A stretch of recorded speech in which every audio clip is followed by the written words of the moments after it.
inspiration. Hey, hey. Now, I know a lot of you are very familiar with me as a member of the D&D TRPG community, but the truth is, a large part of my life was spent in Alaska working on boats, kind of being an ambassador to the area and introducing people to flora and fauna that they had never experienced before. And I was very fortunate to have this early part of my life be so nature focused, to be totally immersed in the wonders of the natural world. And I would show people the most incredible things. I would show them glaciers. You see those viral videos of glaciers calving off into the sea, huge waves forming. I got to see that almost on a daily basis. I got to see sea lions on rocks screaming to the sky in this belching tone. I've seen baby killer whales jump into the air in this just happy, exciting breach. I've seen humpback whales. I've seen humpback whales bubble net feeding, surging to the surface together in this giant chorus mess of mouths gulping up fish. I've seen bears. I've seen mountain goats climbing on the surfaces that you would think would be almost impossible with how straight up and down they are, but they manage to get purpose. I have seen and shown people some incredible sights, but one universal truth that I experienced working on these boats in Alaska is I could show people the most epic calving glacier. I could show people breaching humpback whales. I could show them orcas. I could show them killer whales. I could show them the cutest sea otters. I could show them the ugliest belching sea lions up on the rocks. And at the end of the day, they would still be unsatisfied if they hadn't seen a puffin. You're probably familiar with puffins. They're very photogenic. They're used a lot in adverts and things like that. But this is a puffin. We had two types of puffins that we would see on these tours in Alaska with a number of other birds. But what became clear to me very early on in my experience is that birds in particular have an emotional calling to people. And things aren't necessarily complete without birds. Birds kind of complete this picture of our natural world. And I think as TTRPG players, as world builders, as dungeon masters, birds add this sort of resonance that pull us and our players in to a more immersive gameplay style that just ups the enjoyment level. There's so many things I can do with birds, not even getting into specifics, that can change the way the gameplay affects you. Two simple things right off the bat.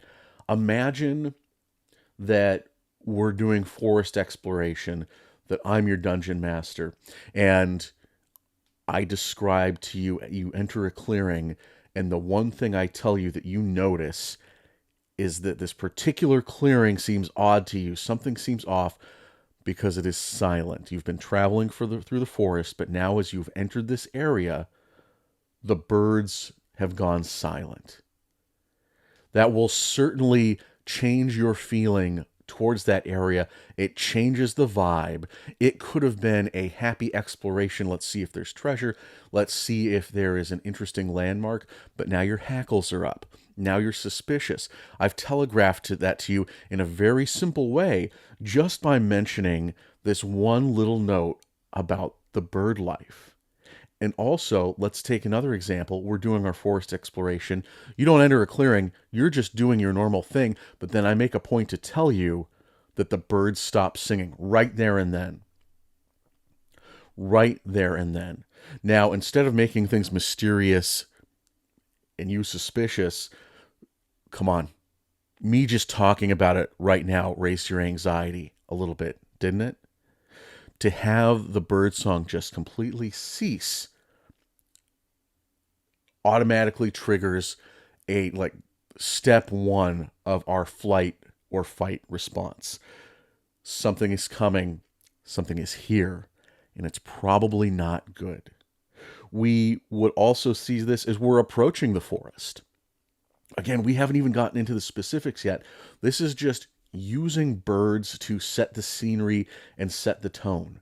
As your players approach the forest, maybe there's a loud sound, maybe there's no sound at all, but there is a sound of flapping wings. And as your players approach, hundreds of birds take off, fleeing from the forest, from this area that your players are about to go into. Again, this one little note tells them that they need to proceed with caution, that there is something in there that they need to beware of.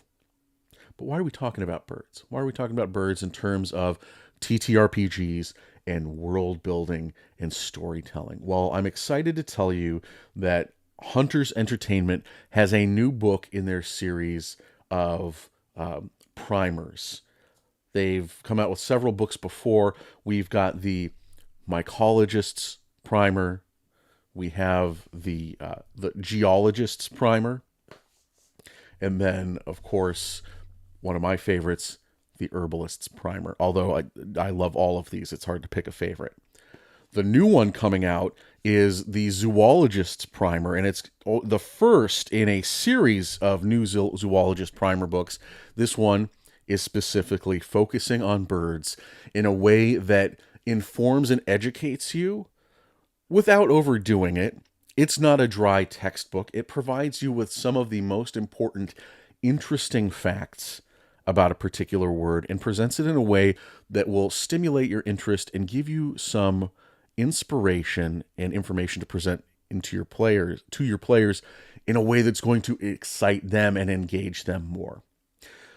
Let's take a look at these products that they've already put out to get an idea of what we can expect from the Zoologist's Primer that they come out. So these books in the series that they've done, first of all,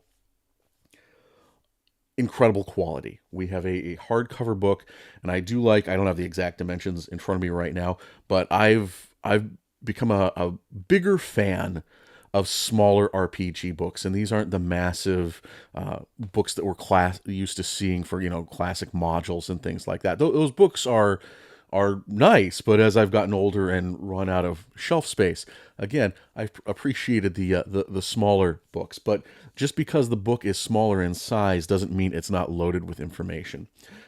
So again, quality. It's heavy in my hands in a good way. I know that I'm holding something that's well put together. In the time that I've had this, it has stayed well together, despite me flipping through the pages. Another thing that you have to love about these books is the dedication to good art. They almost present themselves as a authoritative field guide in its presentation, not in its reading. Again, this is not a dry textbook that makes you feel like you're doing work. It's just a wonderful guide to help you understand things that can make your world seem more alive for your players.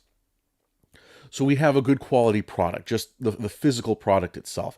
They are always put together with with love, and you can see that in the text, and passion about the subject matter.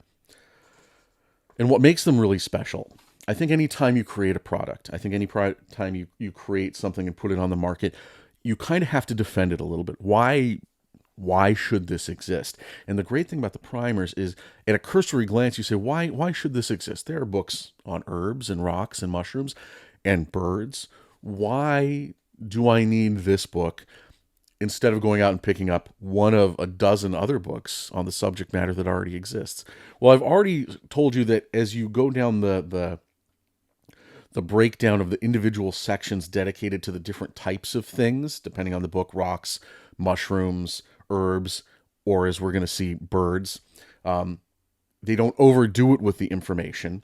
It's just about one page per item, per bird, per herb. And it's not all just scientific, physical information. That does take up part of it, but they also explore the role that this thing has in cultures, and it's, they explore the way that this, in this case, herb, plays a role in different cultures. They also go into the medicinal properties and then the magical properties, how this has been viewed by different cultures as a special, unique magic item throughout history. And again, there are all sorts of little bits of inspiration that you can take from that. But they have a common term glossary, so you're never lost in the weeds of what's being spoken about. But other than just having this massive index of birds, mushrooms, plants, uh, they have a introduction, a lore primer that gets you into, again, for the herbs, basics of botany, herbalism, and then herbal magic. You're never going to see that, at least in this level of depth, in some scientific guide you're going to find on a bookstore shelf. After you get through all the different types of herbs, you're going to see, in this case, recipes, toxins, antidotes, gardening and cultivation,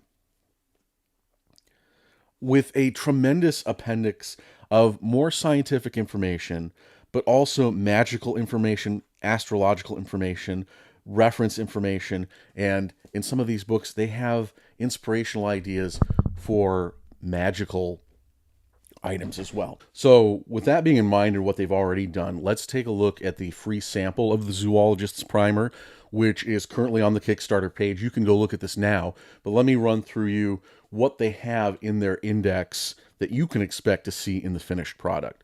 So, again, other than the massive list of birds here, I want to say we have, it looks like a little over 200 birds are covered in this book from all sorts of areas of the globe, different environments. Again, if you're a world building guy like me, there's something in here for almost any environment you want to play around with. But other than the individual birds, we have the introduction, we have the lore primer to set you up, to get you ready. You have basics of ornithology, basics of bird watching, which is going to be an interesting one I'm going to dive deeper here into in a minute. And then the basics of avian magic, which is to me just so exciting because augury, the behavior of birds, has played such a big role in the cultures that have influenced our history. So that's at the start of the book. Then you have the list of birds. Then at the end, you have aviculture, communication. Now, I haven't seen this section yet. This is just in the sample. I assume that means bird calls, bird movements they use to communicate, but we'll have to wait and see. Falconry and pigeon racing. I have to tell you, I went to medieval times years ago when I was much, much younger, and the horses are cool. I love the jousting. You have to love the jousting when it comes to medieval times. That is such a, I mean, that is what the show is. That's what they put on the air in the commercials, is these men in this armor, bashing each other with these weapons, sparks flying. That's super exciting. I love that. The part that always gives me chills, the part that gets me so excited at a medieval time show, is when they bring out that falcon and it swoops around the stage over the audience members' heads, diving around.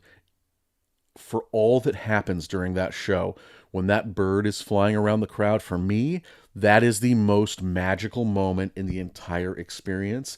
And if I'm ever going to medieval times, that's the moment I'm most alert, most excited for. That's what pulls me in. And that again, that speaks to the magical power of birds to enrich an environment and create this complete picture. I would love to play a character. I've never really played a character with a familiar before, but I would love to have a ranger or something like that with a falcon. And I don't know anything about pigeon racing, but the name alone has me excited. And then we dive into the appendix. We have magical correspondences. So we've seen Game of Thrones utilize ravens to deliver messages. We have in our own historical lore instances of carrier pigeons delivering messages. So I'm sure we'll learn more about that and help you create an instant a system of communication within your own magical world. We have astrological correspondences, birds and art, legendary birds. I'm excited for that. Um, a avian humanoids. Avian humanoids. I'm gonna have to. I'm gonna have to ask them what that is. I don't know if they mean something like a kenku or an aarakocra, but yeah, avian humanoids. I'm excited to find out more about that too. A bird generation table, which is such a great boon to a book like this. Again, something you're not going to find in any other uh, scientific book out there in a Barnes and Noble bookshop. This is going to help you take all the information that they've put in here and then utilize it to create something new and special that is unique to your world. And you'll be able to build a more mindful picture of that bird with all the information they're providing you here. Um, Adventure eggs. I believe the adventure eggs, if you look at the Kickstarter page, are part of a stretch goal that they've hit that are a series of flashcards. Um, I think they're just a little snippet of information about that bird with a little picture, and they have that listed in the book. And I think they've unlocked some printable flashcards as well. References, bibliography, a bird location guide, again essential for the world builders out there. A bird visual guide, super helpful when so many birds have traits that could be confused with other birds. And then an index. I'm going to put up a couple of images of from the sample that they had. Again, you're not going to get a super good view of it right here, but it is something that you can go on the Kickstarter page right now and check out, download it. We have the albatross. Albatross is a great bird when you're talking about mythology and history, more current mythology and history, because the rhyme of the Ancient Mariner, not an ancient poem, historically speaking, um, the rhyme, a more recent poem, recent in human history, rhyme of the Ancient Mariner set the tone, the idea of the albatross around your neck. If you remember the myth of the Ancient Mariner, it's about a crazy old man who shows up at a wedding who wants to share his story, and we find out he's been lost at sea for years and years. He's been cursed because he shoots an albatross out of the sky, and all the sailors are abhorred and aghast of what he has done. So they take that dead albatross and make him wear it around his neck as a to atone for what he's done, or to curse him for what he's done. And then in a nautical way, more or less, all hell breaks loose. It's a fantastic read. I recommend it. That poem has a very powerful tone, and it has set the idea that killing an albatross was bad. Now, I'm not endorsing the harm of any animals, but historically speaking, it's interesting how reality had such a sharp contrast to that. Not only did sailors shoot down albatross, they were highly valued because their feet, huge feet, could be turned into tobacco pouches, and they would often use the leg bones of the albatross to create a long stem for a pipe. So it's very interesting how this poem has influenced our cultural perspective of the history, when in fact the history of our relation to this animal was quite the opposite. Albatross, my first introduction to the albatross was in the Rescuers, and I bet I'm not the only one. Tremendous bird, a massive bird, huge wingspan, and it has the ability to stay afloat for, I think, weeks on end in certain conditions. It's definitely one that can stay at sea, doesn't need to be on land very often. We have the blue jay here. Blue jays, I'm very used to the Alaskan variation, the Stellar Jay, which is mentioned in this book. Very smart, very clever animals. They would hang around my house in Alaska, and in fact, my father has trained the blue jays in our area to take peanuts out of his hat. He'll put on a wide brim hat and fill the top with peanuts, and they'll actually hop on his hat and take them off. Again, it speaks to their intelligence, speaks to the kind of relationship we as humans have with these animals or can have with these animals. An example of, the kind of relationship your player characters can have with these animals as well. Now, the book says the blue jay is a member of the crow family, which I assume means it's a corvid. And that opens up just another fascinating world of birds as far as their intelligence goes. We've talked about, or we've seen the evidence that crows, ravens remember faces. They have funerals for one another. They are intelligent. You hear about people having these relationships with these different corvids where an exchange is made and the crow returns with a shiny object in exchange for food or something of that nature. Intelligence of these birds is astounding. The last bird that we're going to cover is the cassowary. Cassowary? I think it's cassowaries. How is I've heard it pronounced? That could be wrong. I believe, from my understanding, these birds are one of the deadliest birds on the planet when it comes to tourists. They're a type of animal that aren't used to people being around. So people will get close to them. They're not entirely afraid of people getting too close to them. But then when they do feel threatened and they're at that proximity, they have just the wickedest claws. And it doesn't take much more from them than one swipe of a leg to take someone out. So incredibly dangerous bird. But you might not expect that. Looking at all these birds, again, makes me kind of think about my own personal relationship that I've had growing up and the memories I've had that have heavily influenced, by birds. So in Alaska, we would have a turkey every Thanksgiving, and the next day we would take that carcass and put it outside on the icy sidewalk. And there was just this fascinating little dance that would occur with different birds starting to show up on the scene. We would have magpies and crows, and then eventually ravens, all dancing around and taking little pieces of this, turkey carcass, followed finally by the bald eagle that had been watching, swooping down and deciding, okay, it's my turn. And they would just take the whole turkey carcass away. So what this makes me think of is just how important birds are for our culture and how easily it is to include them in our own personal rituals like we did almost every year, my family and I. So again, birds play such a role in influencing how we celebrate and how we experience moments in our lives. We've talked about the Primer series and what they've already put out and why these books are so special. We've talked about what we can look forward to seeing in the Zoologists Primer. Let's talk about how the campaign is doing, because if you're like me, I obviously want to feel secure in knowing that if I pledge towards a campaign that it's going to be successful. I want it to succeed. I want to get this item. I want to see it made and come into existence.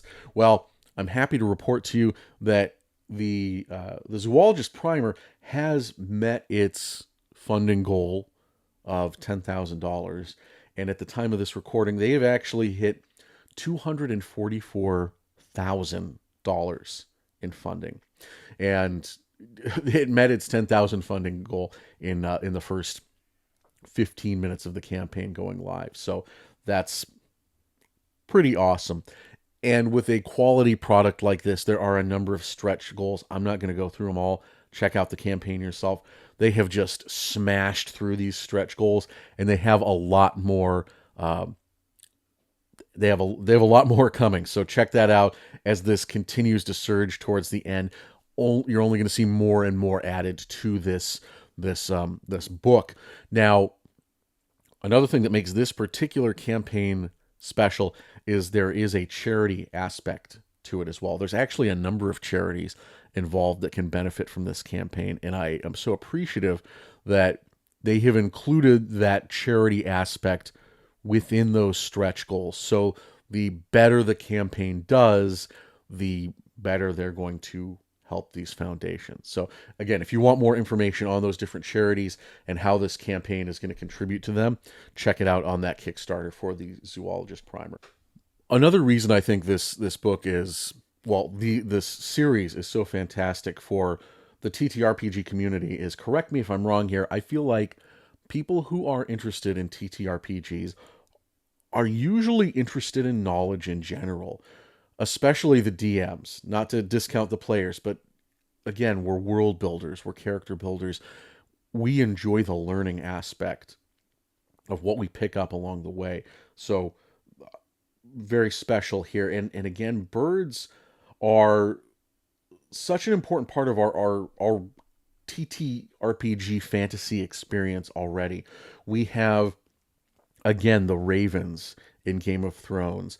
We have familiars in our games playing a direct role with some of our players, almost seen as a separate character unto themselves, a member of the team. And then if you've been playing D&D or any other variant, we're very familiar with the kenkus and the aarakocras and other bird-like races in these games. And I feel like for the past few years, kenkus in particular are having a real moment. We've talked about some very general ways that birds can contribute to our TTRPGs in a real big way.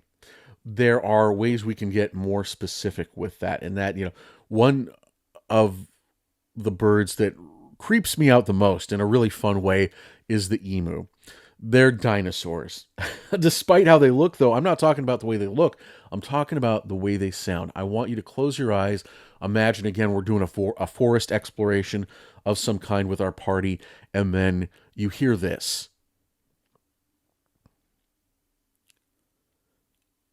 If you were to play that sound for me, I would have never told you for a million years that came from a bird. I haven't done it yet, but it is one of my goals. It's on my top 10 lists of experiences I want to create for my players.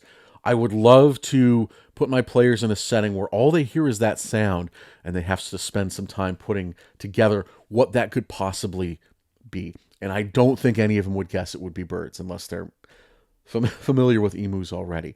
But just one example. When I worked in Alaska, I worked a lot with bird watchers. I saw a lot of bird watchers on my boats. They were a very passionate people. They will go to places nobody else will, and I think that's what can be really used as a big help in your games is bird watching, because bird watching puts you in places that typical people won't traditionally go. It causes you to look at the natural world, to pay attention to things that you wouldn't normally look at as you're searching for these birds. What a great excuse to introduce your players to something else entirely that's out there in the wilderness that their characters would have never have been searching for anyway, but a great opportunity to stumble upon. I met one bird watcher who told me a story where he went out into the Aleutian chain. He had to take a boat to get out of the Aleutian chain to get to a remote island to look for some very specific life birds. And you may or may not know, the Aleutian chain is a big military asset to the United States, and we have installations throughout with radar and things like that. Well, he's bird watching on this remote island. He comes to a shed or a radio tower, something like that, and there is a sign right on that tower that says no photography, no pictures. Now, what's this guy going to do? Nobody else is around. How funny would it be to get a picture of this radio tower with that sign on it? So he, takes a picture. And then the look in his eyes when he told me this, he takes the picture, and then all of a sudden, one of the bushes sitting there stands up, walks over to him, takes his camera, takes the film out, gives the camera back, and walks away. There was some soldier in a ghillie suit there watching him. And that's another way you could reskin that for a D&D game easy. That is a perfect example of how bird watching can lead to some incredibly unique encounters for your players. There were different levels of bird watchers. You would have the people just starting out, and then you would have the people who had been doing this for years, and they had the binoculars that had all sorts of support straps because they were massive and they didn't want to hurt their backs, or the camera lenses that are bigger than my arm. They would start out the day telling me, I'm here to see 3 lifebirds. That's my goal today. I want to see. I need to find at least 3 lifebirds. And a lifebird is a bird that they've never seen before. It's on their list. It's the reason they're here. They're very passionate people. So I would love to see a quest for my players where there's some high stakes situation in the village or town, but the village leader, he's not there. He has to make the decision. He's the only one who can make the decision, whether it's a legal reason or he has exclusive knowledge that only he can provide. But this is the guy that has to be here to fix everything, and he's missing. And your players have to go find him, and lo and behold, he's taking some personal time off, a much needed vacation, and he is out bird watching in the residing area. And he refuses to come back. This is his vacation. He is here it's his bucket list. He needs to find these 2 lifebirds. He's not coming back until he finds these lifebirds. And now your players are on this scavenger hunt. You could even hand them the Zoologists Primer once the village leader tells them what the lifebirds are that he's looking for. You could hand them the Zoologist's Primer, and they could quickly look through it to get an idea of what are the best opportunities to see this bird, time of day, location, food, calls, taking all that into account. Now they're doing some real world hands-on immersive research in order to, help this village elder find these birds to get them back to the village. I want to tell you a tragic bird watching story. I gave these tours out of Resurrection Bay in the area of the Kenai Peninsula up in Alaska. The water is not a mirror-like pond. And one day I'm out there with one of these, tier 3 hardcore bird watchers. He's got a massive camera, and he's out on the bow of this boat taking pictures. Well, he had left his camera bag, and mind you, this is early 2000s, late 90s. He's got his camera bag on the deck of the boat, and the boat rocks in just the right way that the bag tips over, and 3 rolls of film roll out of the bag and out of a scupper into the water, and they're gone. And this guy was just heartbroken. He had been traveling Alaska for weeks, and he had a lot of pictures from a lot of different locations on that film, which my heart goes out to this guy. But this could be a great hook for your players. Again, maybe you have a birder, he's lost his notes on the birds under similar circumstances, and now your players get to help him find his missing film or whatever he was using in your world to record his bird watching. We can also use birds in our TTRPG games to help us build our characters. We can really open up the types of familiars that we have when you use a book like this. You could look at that book, hand it to your DM, and say, hey, I really like the idea of this particular bird. Can I have an albatross as a familiar? Can I have a shrike? So many more ideas of what kind of birds you can have and how they interact with your game, how you can strategically utilize those birds now that you're very familiar with their behavior. You can use the birds in the actual character creation process. I love the idea of the shrike. The shrike is kind of a smaller bird, but it moves very fast and ends up impaling its prey on other objects. And I think it would be so neat to take the essence of that and to utilize that in a character. Maybe it's a smaller character, maybe they're not incredibly strong, but the way they are in combat, they utilize the environment to do most of the damage that they use to take out an opponent. We can also use these birds for name inspiration. Again, Shrike, if you have read Dan Simmons' Hyperion Cantos, you are very familiar with the creature he refers to as the Shrike. We've talked about how the Shrike in the real world impales its prey.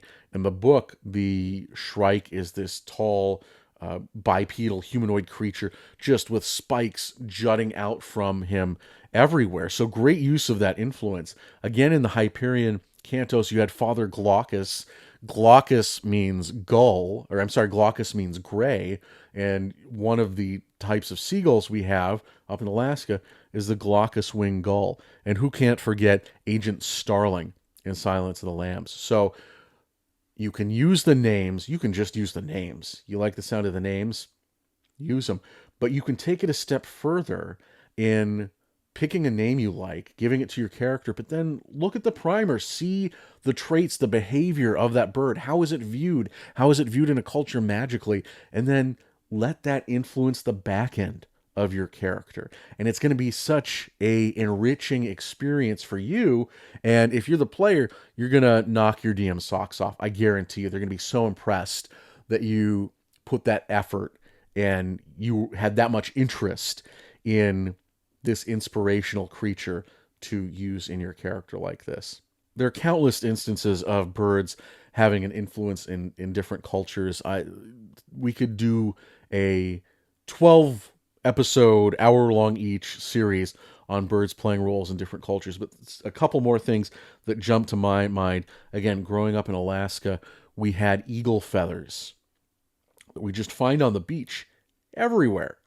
And it is so ingrained in me that I don't pick up bird feathers in general, because they were either eagle feathers or they were from carrion birds, ravens, crows, things that have been eating at dead things.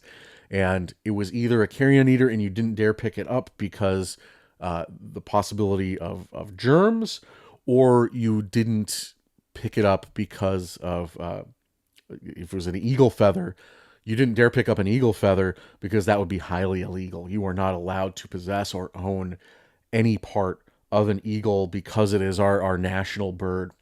It is federally protected. So it was such a taboo in my contemporary culture. You could use that for inspiration in your games, or maybe bird feathers are an incredible sign of good luck. The primer will include some notes on ethical, safe bird feather collecting. That's mentioned on the Kickstarter page. But augury and omens and trying to use birds to read the natural world through magic, I always think of, I believe it was Emperor Claudius, Consul Claudius, during the First Punic War, on his way to Sicily to fight Carthage. They were on a Roman ship. Little context, Romans at this time were not a very they didn't have a lot of power at sea. They weren't doing very well from a sea perspective, whereas Carthage was doing very good. Claudius is on his way to Sicily with other Roman soldiers, and they have these sacred chickens on board the boat.